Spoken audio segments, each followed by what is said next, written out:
Рисуете эскиз очень подолгу, и клиенту не нравится то, что вы сделали. Сегодня я вам покажу эскиз, от которого ваш клиент просто не сможет отказаться и сразу согласиться на процедуру. Перед нами брови плоские, они прям прямые, у них нету излома и нету условно восходящей линии, поэтому я хочу немножко изменить. У нас, кстати, такие вытянутые прямые глаза, прямые брови, и вот здесь мне хочется добавить вот какой-то экспрессии, чтобы был вот такой вот уголок, чтобы глаз не смотрелся таким прямым, ровным. Если вы работаете в растушевке, то способ изменить линию на восходящую – это добавить немножко в нижней части головки, чтобы сменить направление. У нас автоматически здесь увеличивается толщина. И затем я добавляю в изломе по верхней части, чтобы тоже увеличить толщину. Такими напыляющими движениями. Я не рисую рамочки, потому что рамочка не может дать понять клиенту вашему, как изменится его лицо. С рамочкой сложно воспринять лицо полностью. Если рисовать прямыми линиями, что значит прямая линия? Это когда от головки до внутреннего излома линия идет просто ровная. И от верхней части головки до внешней части излома тоже линия идет ровная. И они параллельны, нижняя и верхняя. Если рисовать такими прямыми линиями, вот я просто закрашиваю эту поверхность такими легкими прикосновениями, то я легко перенесу на соседнюю сторону эту новую форму, ну, на вторую бровь. И то же самое я делаю в изломе. От внешней части излома в хвостик идет прямая линия. И на небольшое сужение, но тоже прямая линия идет у меня уже по нижней части. Я набрасываю вот эту форму такими напыляющими движениями, насколько можно, чтобы не выходить сильно на пустую кожу и сильно не расширять эту бровь.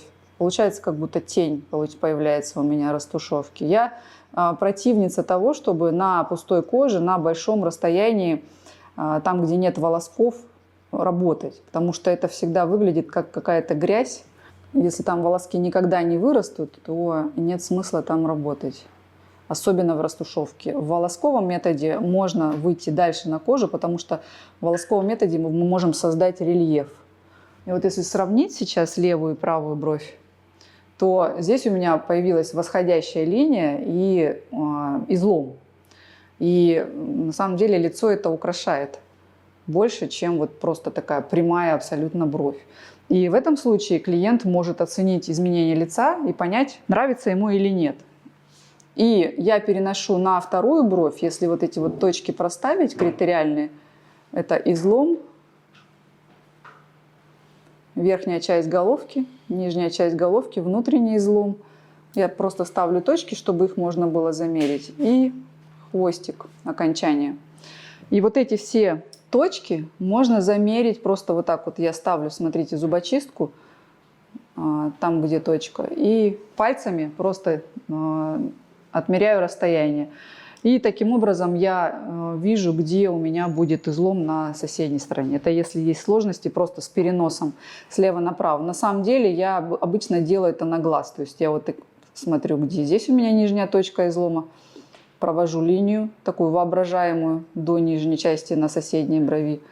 Набрасываю такими легкими прикосновениями. То же самое я смотрю, где у меня будет верх. И такую линию ровную прорисовываю. И закрываю вот эту вот зону, где волоски редко растут, для того, чтобы мне хорошо была видна линия. Затем я ставлю вот так палец в кончике хвостика и визуально смотрю, какое расстояние у меня идет до уголка глаза.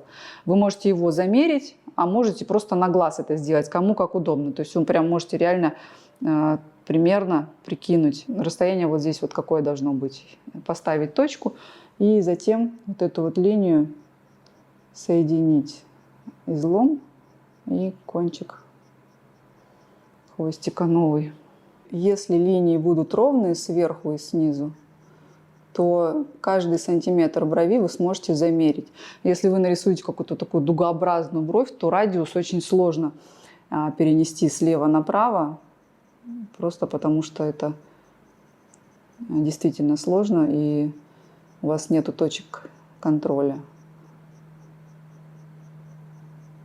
Затем я отхожу примерно на метр и проверяю, где у меня лишние какие-то штрихи, может быть, я где-то выскочила, потому что когда ты близко, ты не можешь воспринимать лицо четко и симметрию видеть. Вот в этой части мне нужно определиться с головкой, какая она будет форма, скошенная и вообще где она будет проходить, потому что абсолютно размытой ее оставлять нельзя, потому что это у нас, в общем-то, начало вот этого прямоугольника, и должно быть место, где она начинается, потому что если она совсем размытая, вы не сможете замерить вот это расстояние от головки до внутреннего излома. Чтобы не пугать клиента, можно потом чуть-чуть растушевать эти места, чтобы было более мягко, чтобы он понял примерно, что ждет после окончания процедуры. Даже если вот эти все линии в теле и в хвосте ровные абсолютно, они все равно будут смотреться мягкими, слегка изогнутыми за счет вот этой надбровной дуги, потому что у нас все смягчается надбровными дугами, и вот эти прямые линии, они не будут прямыми и какими-то резкими и пугающими, несмотря на то, что если просто замерить на коже, она прямая, но будет смягчаться надбровной дугой.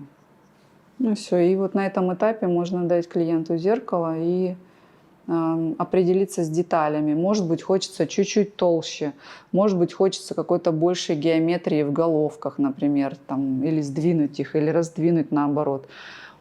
Вот эти все вспомогательные линии можно убрать, можно оставить, кому как проще.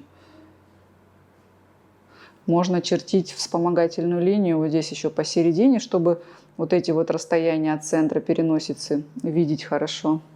Вообще надо понимать, что обычно, почти всегда уголок глаза без ресниц, уголок глаза – это излом. Уголок внутренней глаза – это начало брови. И вот здесь вот уже такая дымка остается. То есть вот эти вот характеристики, вы должны помнить, они вам помогут в построении брови, потому что некоторые мастера очень сильно уносят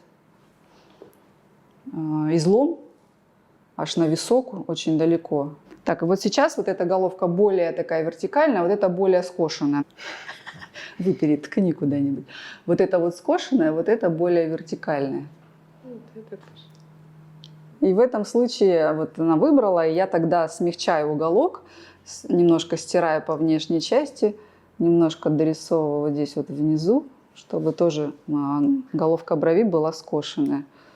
Чтобы было понятно в процессе работы, чтобы не потерять. То есть вот она посмотрела, одобрила, я могу вот эту линию сделать более четкой уже и не показывать дальше. Чтобы лежа мне было понятно точно, где мне нужно остановиться во время работы, потому что часто, когда вот эта внешняя граница какая-то очень мягкая, очень размытая, мастер может начать штриховать и вывалиться сильно на кожу, и это будет не очень красиво. И точно так же можно припудрить, чтобы ставить пальцы во время работы, можно припудрить фиксирующей пудрой. Граница будет, тем не менее, видна. Все. И получается, что мне хорошо видна граница, мне видно, где мне работать. Но, тем не менее, я могу хоть как-то ставить пальцы, чтобы не потерять рисунок. И все линии ровные у меня. И даже лежа мне будет понятно, где должна проходить линия моей работы, потому что это не какая-то дуга, а просто прямая линия. Прямая линия сверху, прямая линия снизу, прямая линия в теле брови снизу и сверху также точно. Клуб-инкубатор – это место, в котором любой мастер станет лучше. Переходи по ссылке в описании ниже и прокачивайся.